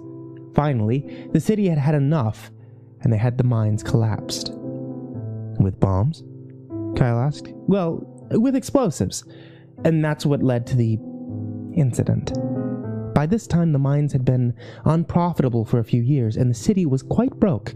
They hired less than reputable companies to collapse the mines, and, well, When they set off the explosive, they accidentally broke into Drisking's water table. The city went into debt trying to purify the water of silt and iron ore. It wasn't until 2 years later that things started getting better, thanks to the Prescotts, who truly did revitalize Drisking. Kyle's phone chirped, and he pulled it out of his pocket. It's Kimber. She wants us to come over. Okay. Thank you, Mrs. Scanlon. Catherine. Sure. If you have any other questions, feel free to come by. We're almost always open during the day. Or you could email me. She dug into her jacket pocket and pulled out a loose business card. It was creased and had a dusty smudge on it. So, what do you think? Kyle asked when we got in the car. I don't know. It's weird, isn't it? I mean, why would the Prescotts give a shit if the town suffers after they refused to help him find their family and were actively working with them? Maybe they forgave and forgot. Kyle shrugged. Does Jimmy Prescott seem like a guy to forgive and forget to you? Ugh, no. And his dad is even worse. Exactly. Maybe we should... Turn here. Sorry, Kimber's still babysitting and she's over at Amherst. When we pulled up, Kimber was out in the front yard with 2 young boys who were playing in the driveway. She was holding a sleeping baby and waving to us. We parked in the driveway and she introduced us to the 2 older kids. They gave us shy hellos and then ran off to continue their game. Once they'd left, we explained everything that had happened to Kimber while she listened and rocked the baby in her arms. Sam is right. That doesn't make sense. But why are we even concerned about something that happened decades ago? Whitney, Kyle said, so I didn't have to. A flash of surprise crossed Kimber's face, and she walked over to put the baby down in his playpen. Then she walked back and pulled me into one of her famous, super comforting, not at all awkward hugs. When she released me, she began to pace around the driveway. Okay, so, we think Whitney somehow got involved in all this, and you're right. If we want to figure this out, we need to start at the beginning. Phil's right. Every mystery in this town is one piece of a larger puzzle. It's all related. She stopped and looked over at us. We need to go to the source if we want answers. Yeah, that's not a bad idea, Kyle agreed. I know he likes to hang out in the hideaway and get drunk with ex-Sheriff Clary. No, Kyle, not Jimmy. His dad. Tom. He's so crazy they put him in a home. He's the horse's mouth, though, isn't he? Jimmy isn't likely to know half as much as his dad, but as Kyle and Kimber argued, I watched the kids chase each other around the tree in the front yard. There seemed to be something carved into the bark. Words, not unlike the triple tree at Ambercott Fort. I was too far away to read what they said. He got you! He got you! I heard the youngest one call to his brother. The skin man got you. Now you have to die. Nuh-uh, Peter. I was touching the tree. No, you weren't. You're a liar. One of them got you, and now you have to meet the shiny gentleman. No, I don't. Kimber, Josh is cheating. I shuddered and turned away from them. Where is the nut house? I interrupted them. Is it close? It's not a nut house. It's more like a hospice, Kimber chided. The rumor I've heard is that he's at Golden Elm, and that's in Cape Girardeau. That's about 40 minutes away, Kyle said, and pulled out his phone. I'll check the visiting hours for Tuesday. Sam, do you work tomorrow? I work every day, but I'll get out of it, I promised. Okay, cool. Let's plan to leave after school. The following day dragged on like any last Tuesday of the school year. Most people talked about what they did with their ditch day or complained about a cop showing up at their house to issue them a ticket while sliding less than pleasing looks at me. When the final bell rang at 3:30, I grabbed my bag and booked it out to the car. Kyle and Kimber were already waiting for me. The drive took longer than we expected, and I got lost in Cape Girardeau. The town was bigger than Drisking, and the streets weren't laid out with any sort of planning or logic. By the time we arrived at Golden Elm, we only had 20 minutes left for visiting hours. We're here to see Mr. Thomas Prescott, Kimber told the nurse at the front desk. We let her do the talking since She had a disarming, old-fashioned charm about her that put people in a friendly mood. Old Tom? Wow, he hasn't had a visitor since Christmas when his son came. Sign the check-in sheet and take a visitor sticker. Your family, then? Do you know where his room is? The nurse arched a thin, suspicious eyebrow. I'm sorry, we don't, Kimber apologized. My mother has been asking me to check in on my great-uncle while she's away doing Doctors Without Borders. I should have gotten more information from her, but you know, she only has so many minutes to call home. Oh, of course, dear. Let me get someone to escort you. An orderly led us to Tom Prescott's room, which we found empty. He pointed down the hall and said he likes to read in the sunroom. We walked down the hall and found an old, thin man, sitting alone and whispering to himself. He was sitting at a table in front of a backgammon board, moving chess pieces around it. Tom Prescott? Kimber said, smiling. He didn't look up, and I wondered if he heard her at all. Kimber took a deep breath to try again, but the old man suddenly slammed his fist on the table. I'm him, goddammit! I'm Tom Prescott! Don't call me Tom! People's kids used to have more respect. I'm sorry, sir, Kimber said gently as she sat down in the chair opposite him. You kids have no respect. Do you even know who I am? It's my son that's done it. That boy's mama should have whipped him, but she was soft, and now he's running around my town spreading his vulgarity and disrespect. Our apologies, Mr. Prescott. We never meant to be disrespectful. We greatly admire you. You're the man who built our town into what it is today. Everyone remembers that. Drisking was suffering and the town was dying. And then you fixed it. We know that. I did what I had to do, the old man grumbled. It was my town. It still is. Who are you, little girl, to come in here and suggest otherwise? No, that's not what I said. Kimber changed tactics. And as for who we are, we're Mira McCasey's kids. Do you remember the McCaseys? You're Ida's granddaughter. That explains why you're not there. We exchanged puzzled looks. We're right here, Mr. Prescott, Kimber said. You know what I meant, young lady. They all know I rescued the town, and that's my town. Of course. If they were going to let me do anything, I wanted to go as long as the money kept coming in. That's why it's my town. Is the money still coming in? Kimber tested. Well, you're here, aren't you? They didn't like it, but they took the money. They didn't know. Not everything. They didn't. But they suspected some.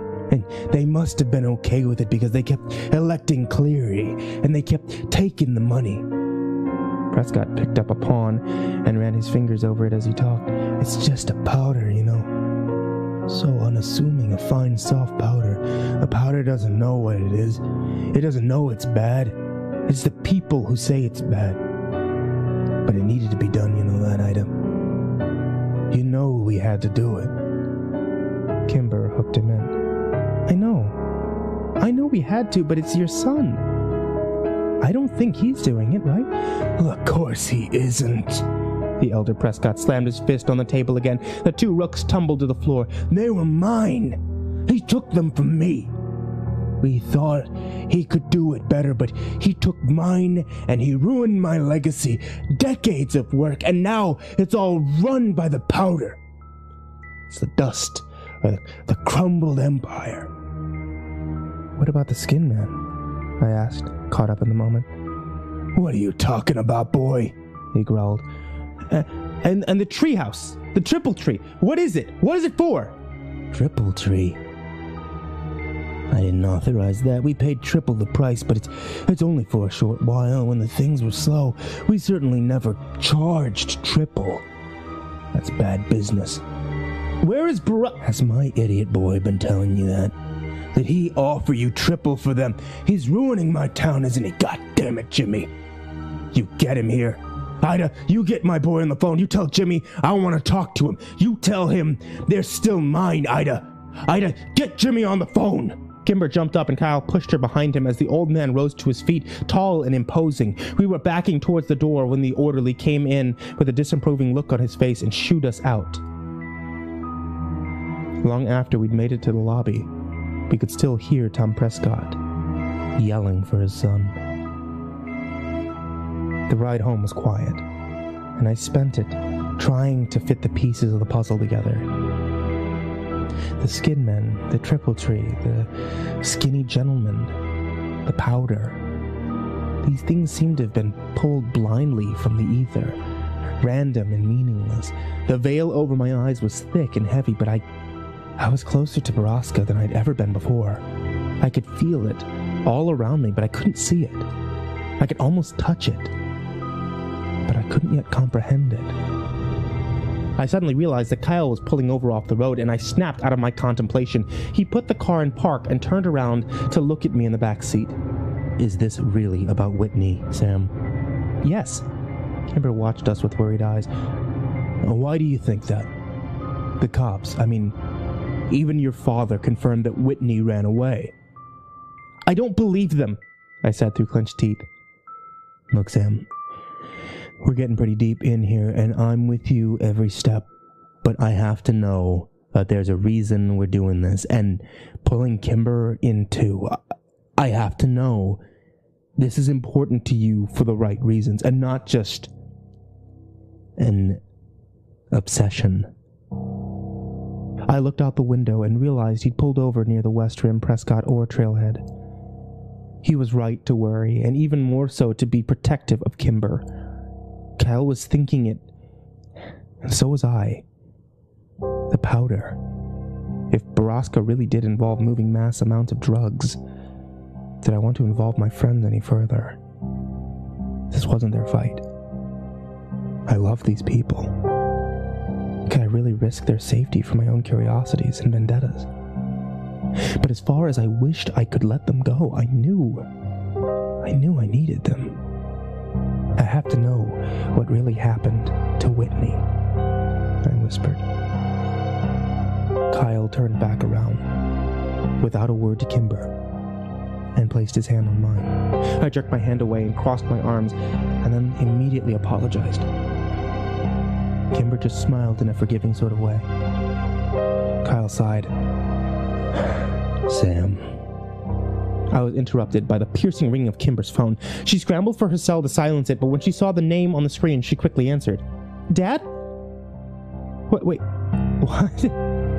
what do you mean? Dad? No, wait, slow down. Hello?" She took the phone away from her ear. "Something's happened to my mom, and she's at the hospital." Tears filled Kimber's soft green eyes. Kyle threw the car in gear and screeched out of the parking lot. We made the 10-mile trip to the hospital in as many minutes, which was criminally fast on the surface streets. Kyle stopped the car at the emergency entrance, and Kimber and I ran inside. A deputy was in there waiting. He refused to answer Kimber's desperate questions as he led us to her father. When the deputy swung open the doors, I saw my dad standing next to Kimber's, and I braced myself for the worst. Kimber's dad took her in one direction, and my dad took me in the other. Before he said a word, I saw Kimber crumble to the floor on the other side of the room. I looked at my dad helplessly, and he gave me a sympathetic nod and pulled me into a hug. We sat down in a corner, and I stared at my hands as he quietly explained that Mrs. DeStaro had gone grocery shopping around 1 o'clock. Come home, put the groceries away, made 2 lasagnas and a meatloaf and put them in the freezer. Then she got in her car, drove to the hospital, parked in the shade, took the stairs up 7 floors to the roof, and jumped off it. She lived long enough to apologize to the EMT who found her. I watched Kimber fall apart as her mother's body slowly grew cold. In the morgue, 1 floor beneath us.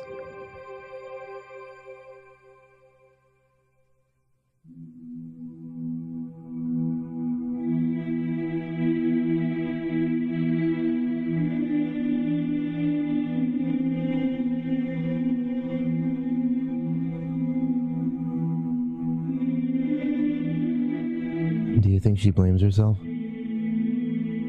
don't know, man. Probably. I stretched out on the reclining seat of my Chevy and pulled the bill of my hat lower over my eyes. But do you think she's okay? I didn't answer him. I certainly hadn't been okay when Whitney died, and Kimber was even closer to her mom than I was to my sister. She was definitely not okay. Sam, seriously, I'm freaking out here. It's been 2 days. I pushed my hat up off my face and looked over at Kyle, who was admittedly a wreck. His eyes were bloodshot, his face sallow, and his red hair was greasy. Dude, her mom committed suicide. You know how close Kimber was to her mom. She needs some time, but she'll be okay. She hasn't answered any of my texts or calls. I've left her like 9 voicemails, man. I think I'm going crazy. You just have to give her space. Yeah, but she's my... He couldn't say it around me. I'm supposed to be looking after her. I sat up and pulled the chair up right behind me. Look, Kyle. I know you want to help Kimber, and I want to help Kimber too, but she hasn't answered our calls, been to school, or come to the door when we've stopped by her house. She doesn't want to see us right now, and we have to be okay with that. Right now, Kimber knows what's best for Kimber. What about the suicide note? You think that has something to do with it? I sighed. We don't even know if there was a note. Kimber's dad was upset and messed up when he said that, and it's possible I misheard him anyway. I asked my dad, and he said that there was no letter. Right, because your dad is such a beacon of truth. One look at Kyle told me he'd immediately regretted his words. I shrugged. I don't know what to believe anymore. The truth was, I knew what I heard. Mr. DeStaro had said something about the cops, about a letter, but I couldn't tell Kyle that, not right now. He was already worried that his relationship with Kimber was part of the reason her mom had been so depressed. I'd asked my dad about the letter when he'd come home after that long night, and he'd sighed. He ran both of his hands through his hair, and in a tired way said, Sam, I don't know what to tell you. Ann DeStaro didn't leave a suicide note, and this is the first I've heard of it. With our best friend in mourning and our investigation on hold, Kyle and I had been existing in a sort of suspended state. We went to school intermittently, skipping classes here and there, missing end-of-the-year tests and smoking more weed than either of us could afford. Without Kimber there to set us straight and keep us in line, we were lethargic, brooding, and irresponsible. I never realized how much I relied on her. Kyle and I skipped the last 2 periods of the day and debated on whether we should even go to school tomorrow, which was the last day of our sophomore year. We finally decided to show up for second period, which I was glad we did because Kimber showed up in biology. I didn't even see her at first. I had my head down on my desk, resting on folded arms, when I felt a meek hand pat my shoulder. I turned around to see her standing there, looking unsure and uncomfortable. I gave her a half smile and pulled her into a hug, but it wasn't a super comforting, not at all awkward Kimber hug. It was a longer, weaker hug, and I felt so protective in it that I was sad when it was over. How you doing, Kay? I asked her when she finally released me. Kimber wiped tears off her cheek. I'm okay, she said, giving me a warbly smile. And I knew it wasn't true. I wrapped her into another quick hug as Phoebe Dranger gave us a snotty look. Have you seen Kyle yet? No, I have next period with him. He's been worried about you. I know, she said, sliding her eyes to the floor. Things have been really hard for me at home. It's okay, I said. We're here for whatever you need. Yeah, that's what I was hoping. Whenever you need. Since it was the last day of school, our teacher, Mr. Founder, was just happy to return our graded tests and let us bullshit the rest of the period. Kimber asked about the arrangements for the funeral that weekend and chided Kyle and I for skipping finals to get stoned. When the bell rang, I could see that Kimber was both excited and nervous to see Kyle. As we packed up our bags, I assured her that Kyle wasn't mad. He was just worried about her. She threw her bag over her shoulder, set her jaw, and nodded. She was trying so hard to keep it together. As soon as Kyle saw her from down the hall, he slammed his locker shut and walked towards us with such intensity that I began to wonder if maybe he was mad. He pushed past a dozen people without so much as a glance at them and left a curious, if annoyed, crowd in his wake.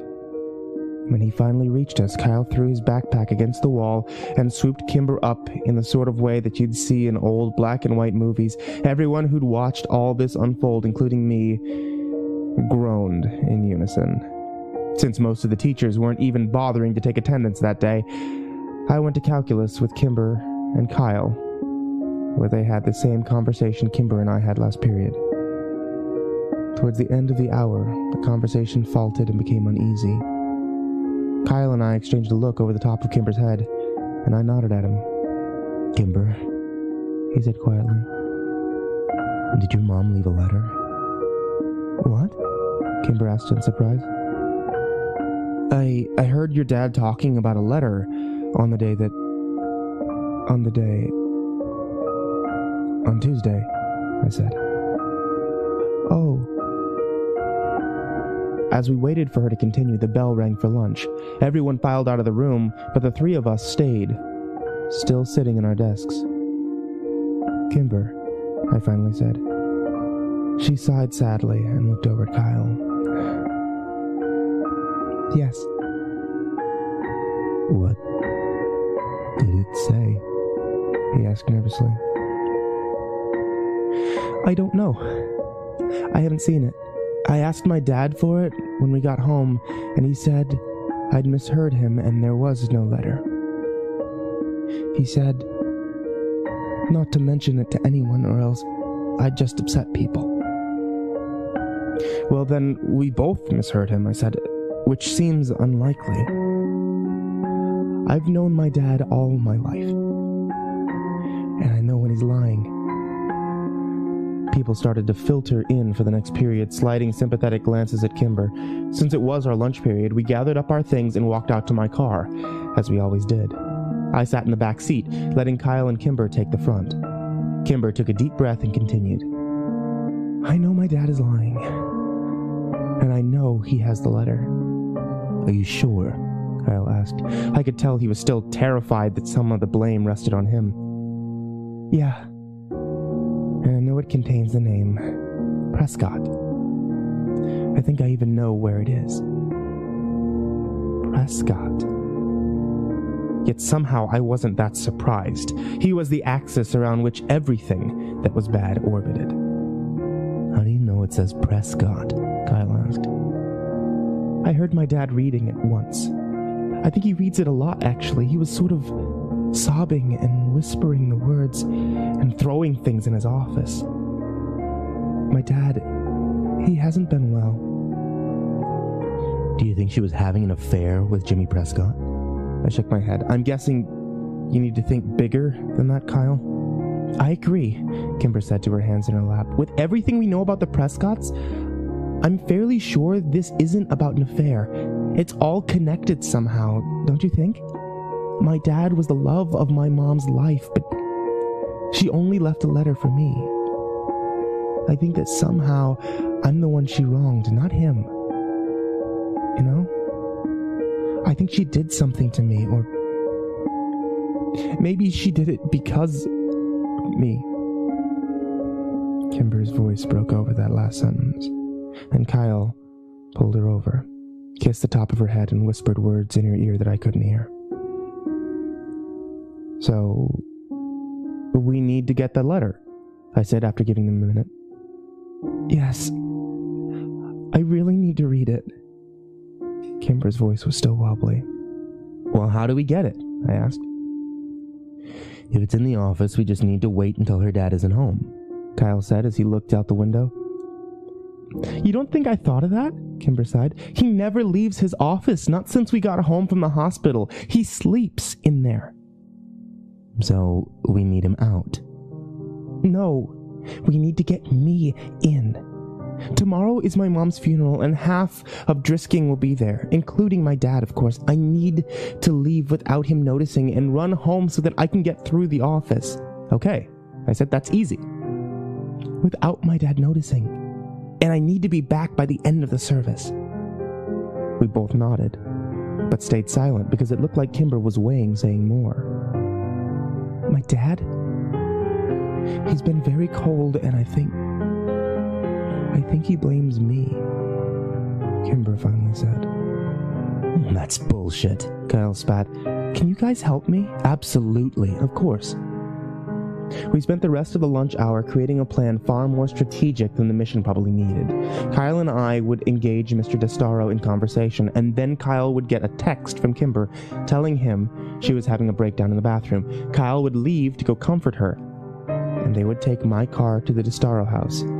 I would stay behind and keep an eye on Kimber's dad while they were gone. I went to work that afternoon for the first time since Monday. Mira seemed to be in a much better mood and let me go home early since it was a Friday. I didn't sleep well, though. And I got up at 5 a.m. to go through my clothes looking for something dressy and black to wear to the funeral. My dad came in before he left for work and found his disheveled, panicked teenage son looking helplessly through piles of black clothing. He smiled pityingly and led me to his own closet. Since my dad and I had not only the same face, but the same build as well, finding something suitable to wear was easy. I thanked him, and he asked me to apologize to Kimber for having to work through the service, and that he sends his love. Andastaro's funeral was at an Episcopalian church on the other side of town. I picked Kyle up at 9 and saw he was also wearing a suit of his dad's, though he didn't fit it nearly as well, and he was constantly pulling at the sleeves and readjusting the waistline. Unfortunately for Kyle, he was much smaller than his dad. We parked as far away from the church as possible, where we hoped no one would notice a car leaving. When we went inside the church, we saw that Kimber wouldn't have to do much acting to convince people she was having a breakdown. We found her at the back of the room, tucked into a chair, in a puddle of curly orange hair and tears. Kyle sat down next to her and pulled her into a hug. Jesus, Kimber, what's wrong? I kicked his foot and shot him a look that said, Really? Kyle bit his lip. Fuck. There's no one here, Kimber whispered against his chest. My mom grew up here, and she had hundreds of friends in this town, and no one came. We looked around, and I had to admit, the turnout was sparse. A few groups of 3 or 4 people standing together. Kimber's dad, who sat in a chair opposite the room of his daughter, with his head in his hands, and some family I recognized from barbecues at Kimber's house. Ex-Sheriff Cleary and his wife Grace were there, standing with a few of my dad's deputies and talking quietly in the corner. I could see why Kimber was upset. As we waited for the service to start, I realized I'd never been to a funeral before. I wished that we'd had one for my sister, but I knew we never could since Whitney was still legally alive. It made me sad to think that she would never be laid to rest. Only a few other funeral goers trickled in, and the pastor began getting people seated for the service. I noticed the casket at the pulpit for the first time. I was glad it was closed. Still, I had to wonder at the simple, unadorned, almost ugly coffin that had been chosen for Kimber's mom. I knew the Destaros had money, quite a lot of it, actually. It was an interesting, almost insulting choice. Poor Kimber. Kyle and I stood Kimber up and started over to the pews, but she stopped abruptly. I'm ready, she said, and brushed the hair away from her wet face. Ready to leave. I can't be in here anymore. It's a disgrace to my mother. Kimber raised her head a notch and set her jaw. I knew this look, and it meant there would be no reasoning with her. Kyle and I looked at each other. This wasn't the plan. It would be a lot more obvious if Kimber were missing from the service, especially with the low turnout. You guys go over and say what we rehearsed to my dad. Kyle? I'll text you in 30 seconds. Go. Kyle nodded and started over. I knew we weren't arguing. Mr. DeStaro was finally standing, looking over at the front pew, reserved for him and his daughter, with hesitation. Mr. DeStaro, I said as we approached, I'm very sorry to hear about your wife. She was... Shit, I'd forgotten my line. A great woman who raised a wonderful daughter, Kyle finished. Yeah? He spat. How do great women commit suicide, leaving their wonderful daughters alone in this world? Ah. Shit. Do great women jump off buildings and make spectacles of themselves and leave their families to deal with the publicity and the grief? Kyle's phone chirped. Oh, thank God. That's Kimber, Kyle said a little too fast before he had time to actually look at his phone. Oh man, she isn't well. Says she's crying and feeling sick. I'm gonna go help her. No! Mr. DeStaro yelled so suddenly that Kyle dropped his phone onto the ground where it made a loud clatter on the stone floors. Not you. You don't help my daughter. You don't even talk to her. He can go. And he pointed at me. Okay, I stuttered. The plan had changed too much. I needed to somehow get the car keys from Kyle without being seen. Kyle gave me a shaky, subtle nod, and then he and Mr. DeStaro went to sit down. It was obvious Kimber's dad was keeping an eye on Kyle. Getting the car keys from him was going to be nearly impossible. I backed into the shadows of the back of the room while the pastor started the service. I texted Kyle 4 times asking him for help, but he wouldn't dare touch his phone. He just stared straight ahead, flicking worried glances at Mr. DeStaro every few seconds. After several minutes, I went to find Kimber to see what she wanted to do, but she wasn't in our meeting spot by the back door. The plan was falling apart. I pulled up my phone and sent her a text. Where are you? Kyle is next to your dad and I can't get the keys from him. I waited in the hallway, tapping my phone against my hand nervously. After a minute or two, my phone vibrated. I'm sorry, I left without you guys. I had to get out of there. I'm so sorry. I'll be back before the end of the service, I promise. Oh, shit. Be safe. It was now imperative that I not be seen. I went to the men's bathroom, locked myself in a stall, and played Snake for the longest 20 minutes of my life. I knew the service wouldn't go on much longer, so I texted Kimber again. You on your way back yet? Did you find it? I sat there, waiting, watching the minutes tick by. I texted her again. I think the service is ending soon. Where are you? After another 7 minutes of no response, I tried calling, but it went to voicemail. I tried again with the same result. I was getting nervous. I was about to try a third time when 2 people walked into the bathroom and my phone vibrated with a text. It was Kyle. The service was over. Kimber has the keys. Why aren't you guys back yet? Did you find anything? I left the bathroom without washing my hands and received dirty looks from the 2 strangers at the urinals as the door closed behind me. I found Kyle staring out the window looking for my car. Kyle! He jumped. Where's Kimber? What did you guys find? I don't know. She left without me. What the fuck? Why? Where is she? I don't know, Kyle. She left without me, I reiterated. She's not answering my calls or my texts. Fuck, mine either. We have to keep an eye on her dad until she gets back. We're not the only ones, Kyle said, gesturing across the room. What the fuck is going on? 3 men were talking to Kimber's dad in a corner across from the room. Chief among them was Killian Cleary, who was flanked by his 2 former deputies. Drisking's retired sheriff had his hand on Mr. DeStaro's arm and was speaking to him in an angry, hushed tone. Kimber's dad was shaking his head and desperately objecting to something. The 2 deputies walked out the front door of the church, and Mr. DeStaro sagged against Killian Cleary, who sat him in a nearby chair. Something was happening. Call Kimber now, Kyle said, and I tried again, and this time the call rang twice and was sent to voicemail. I ended the call and threw up my hands, looking desperately at Kyle. Again, he said, and took out his own phone. I got the same result, but felt a jolt of relief when someone answered Kyle's call. But it wasn't Kimber. Phil, what part of town are you in? I need a ride. It's an emergency. I waited.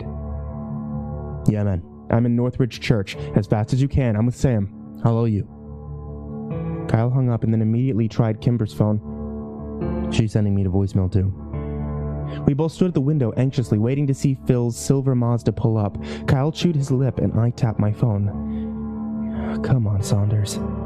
We threw occasional looks back at Kimber's dad until Cleary stood him up and ushered the now inconsolable man out of the church. Suddenly, Kyle's phone chirped, and we both looked down to see Kimber's name flash up on the screen. Kyle's knees nearly buckled in relief, and he sagged against the wall. I found it. Kyle opened the text and furiously typed a reply. They're coming for you, Kay.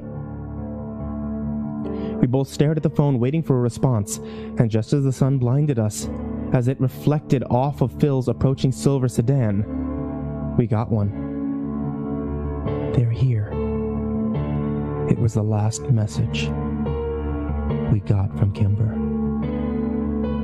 When Phil dropped us at the DeStaro house, we found the front door unlocked and no one home. My car was sitting in the driveway, unlocked with the keys in the ignition.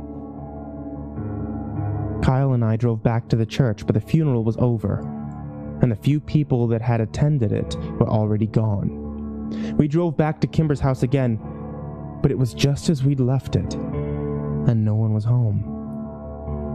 Kyle had lost it by this time and was an absolute wreck. He'd called her so many times I was sure he'd killed her battery. Her calls went straight to voicemail, and his texts were unanswered.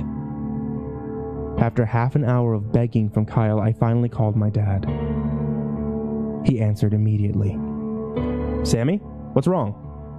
It's Kimber. She's gone, Dad. We've looked everywhere, but her and her dad are missing. She left the funeral early, and Killian Cleary was talking to her dad, and then Samson and Grigg left, and I think they went to her house and they got her, Dad. I think they're still working for Cleary on the side or something. I think they're doing something bad. Whoa. Slow down. Come by the station and we'll talk. I'll take a statement from you boys, and I'll get a couple of officers over to investigate the house right now. Just calm down, Sam. We'll handle this. I hung up and threw my car violently into reverse, jerking the wheel to the left as I hit the end of the driveway. Sam, how do you know? How do we know we can trust the cops? I'm not trusting the cops. I'm trusting my dad, I said, my words sounding hopeless, even to me. I turned into the sheriff's office, and Kyle was out of the car as soon as I slowed down enough to park. By the time I got inside, my dad had Kyle by the shoulder and was nodding solemnly at everything Kyle was telling him. When my dad saw me, he motioned for an officer to take us to his office, and after a few minutes, he came in and sat down across the desk from us. All right, boys. I'm going to have Officer Ramirez come in a few minutes and take a statement from you both. I want you to know that at this point in time, it looks like the DeStaros left town voluntarily. No way, Mr. Walker. Kimber would never. My dad held up his hand for silence.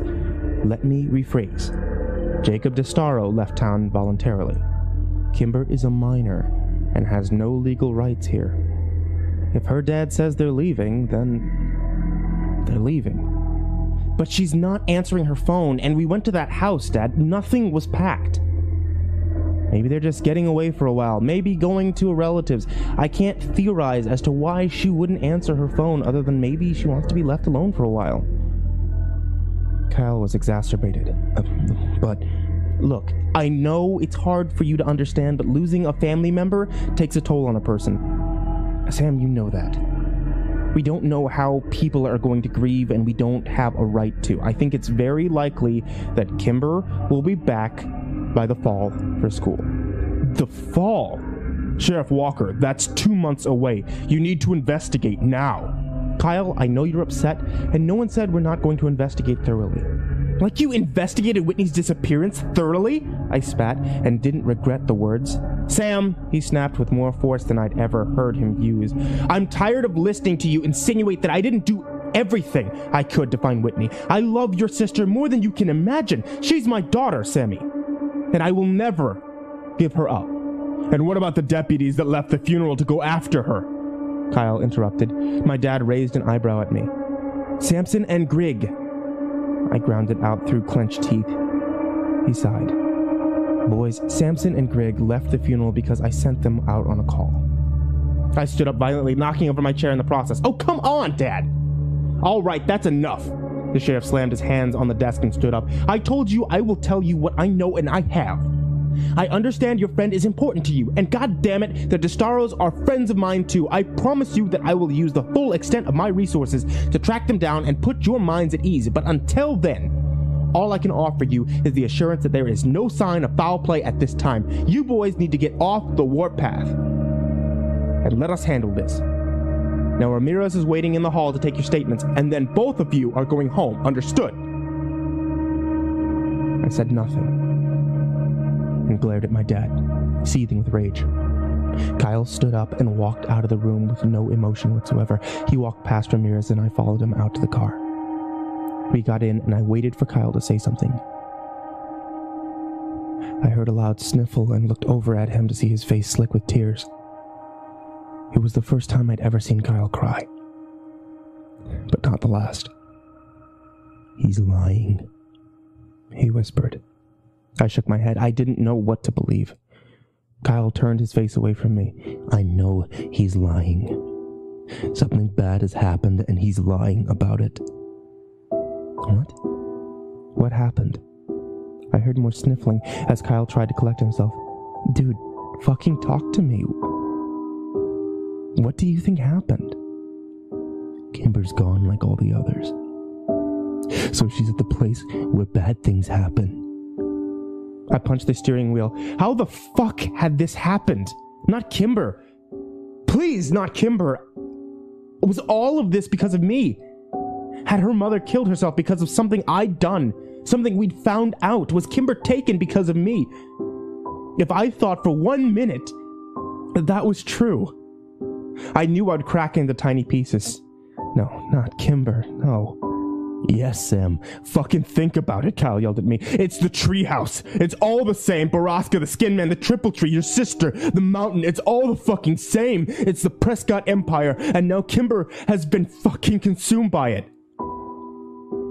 Where do we go?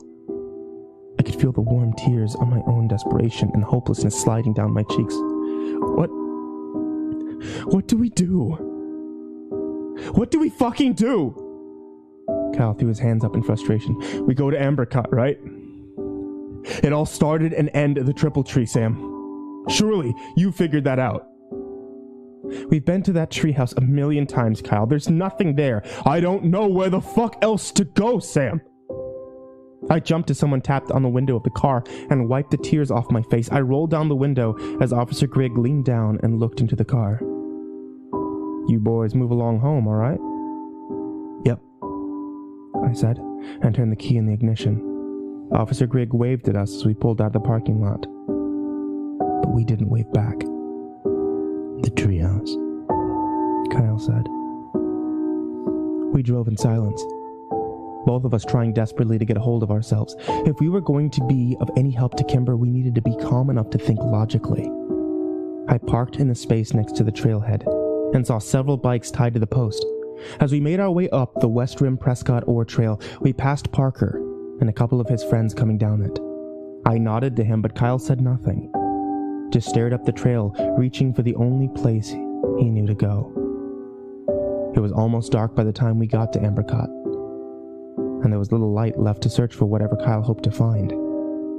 It took half an hour in the darkness before I finally convinced Kyle that there was nothing there to help Kimber. And though we didn't speak of it, I knew that he and I were both painfully aware of all the sounds of the night. We were scared, terrified down to our very bones that we would hear the piercing, scraping, grinding, and metal screams of the monster at Baraska, who we'd come so accustomed to over the years. We both dreaded it, prayed it would not come, and we did not speak of it. I dropped Kyle at home and promised that we would find Kimber tomorrow. I swore we would.